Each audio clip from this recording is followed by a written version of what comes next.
AD 45 Greek നാവികൻ ഹിപ്പാലസിന്റെ Kerala സന്ദർശനം.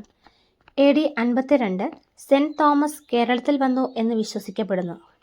AD 68 ജൂതന്മാർ കേരളത്തിൽ വന്നു. AD 644 അറബി സഞ്ചാരിയായ മാലിക് ബിൻ ദിനാർ കേരളത്തിൽ വന്നു. AD 788 ശങ്കരാചാര്യർ ജനിച്ചു. AD 820 ശങ്കരാചാര്യരുടെ സമാധി. AD 825 കൊല്ലവർഷാരംഭം. AD 829 ആദ്യത്തെ മാമാങ്കം. AD 881 അറബി വ്യാപാരി സുലൈമാൻ കേരളം സന്ദർശിച്ചു. AD 1000 ജൂതശാസനം പുറപ്പെടുവിച്ചു. 1341 പെരിയാറിലെ വെള്ളപ്പൊക്കം. 1498 വാസ്കോഡഗാമ കേരളത്തിലെത്തി. 1500 പോർച്ചുഗീസ് നാവികനായ കബ്രാൾ കേരളത്തിലെത്തി. 1502 വാസ്കോഡഗാമയുടെ രണ്ടാം കേരള സന്ദർശനം. 1503 മാനുവൽ കോട്ട നിർമ്മിച്ചു. 1514 കൊടുങ്ങല്ലൂർ യുദ്ധം, സാമൂതിരിയും കൊച്ചിയും തമ്മിൽ. 1524 വാസ്കോഡഗാമയുടെ മൂന്നാം കേരള സന്ദർശനം. കൂടാതെ വാസ്കോഡഗാമ അന്തരിച്ചു. 1531 ചാലിയം കോട്ട നിർമ്മിച്ചു. 1555 മട്ടാഞ്ചേരിയിൽ പോർച്ചുഗീസുകാർ ഡച്ച് കൊട്ടാരം നിർമ്മിച്ചു.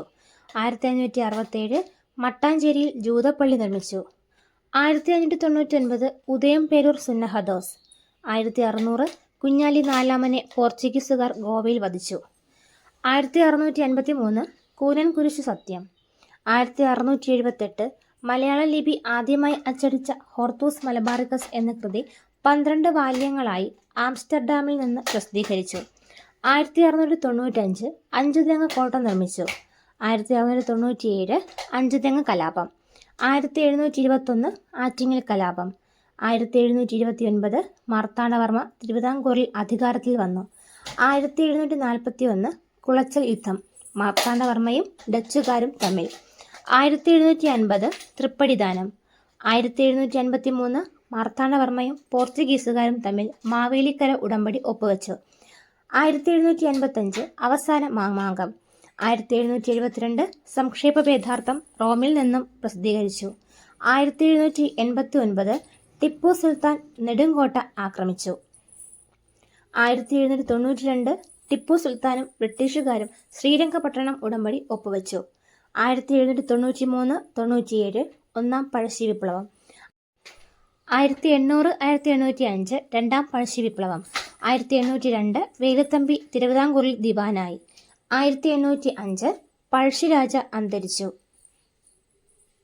1809 വേലുത്തമ്പി ദളവ കുണ്ടറ വിളംബരം പുറപ്പെടുവിച്ചു. അതേ വർഷം വേലുത്തമ്പി ദളവ ആത്മഹത്യ ചെയ്യുന്നു. 1812 കുറിച്യർ ലഹള. 1817 CMS കോളേജ് കോട്ടയത്ത് സ്ഥാപിതമായി. 1821 CMS പ്രസ് കോട്ടയത്ത് സ്ഥാപിതമായി. 1847 ആദ്യത്തെ മലയാള പത്രമായ രാജ്യസമാചാരം പ്രസിദ്ധീകരിച്ചു. 1856 ശ്രീനാരായണ ഗുരു ജനിച്ചു. 1857 ആലപ്പുഴയിൽ തപാൽ ഓഫീസ് സ്ഥാപിച്ചു.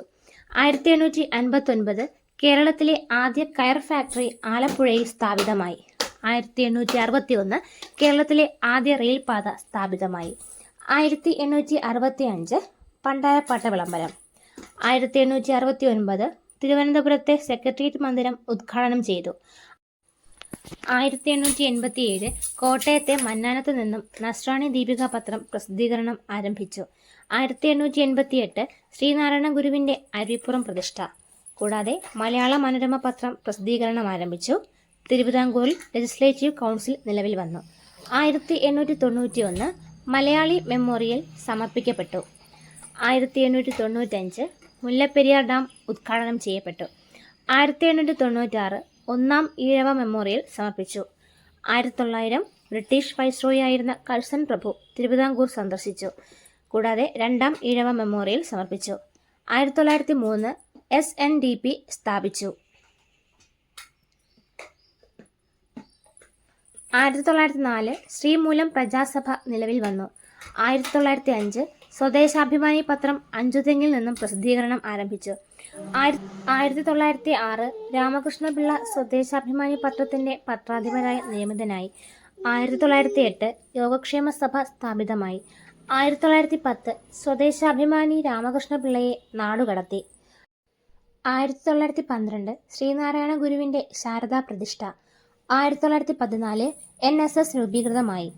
1917 കെ അയ്യപ്പൻ സഹോദര സംഘം സ്ഥാപിച്ചു. 1920 ഗാന്ധിജിയുടെ ആദ്യ കേരള സന്ദർശനം. 1921 മലബാർ ലഹള വാഗൺ ദുരന്തം. ആദ്യ കേരള സംസ്ഥാന കോൺഗ്രസ് സമ്മേളനം ഒറ്റപ്പാലത്ത് നടന്നു. അധ്യക്ഷൻ ടി. പ്രകാശം.